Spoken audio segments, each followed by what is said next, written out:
Salam, hər vaxtınız xeyir olsun, hörmətli izləyicilər, əziz şagirdlər və müəllimlər. Deməli, funksiyalar və qrafiklər mövzusunda belə bir maraqlı sualın izahına baxaq. Qeyd edeyim ki, sual buraxılış imtahanlarına və blok imtahanlarına düşməsi ehtimal olunan sual tiplərindən biridir.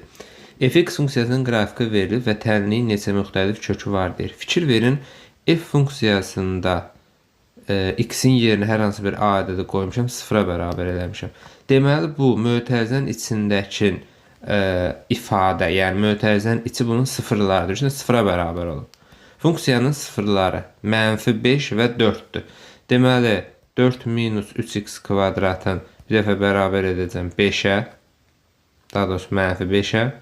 Buradan deməli 3x-in kvadratı bərabər olacaq 9'a, x kvadratı bərabər olacaq 3'ə, x bərabərdir müsbət kök 3, x bərabərdir mənfi kök 3.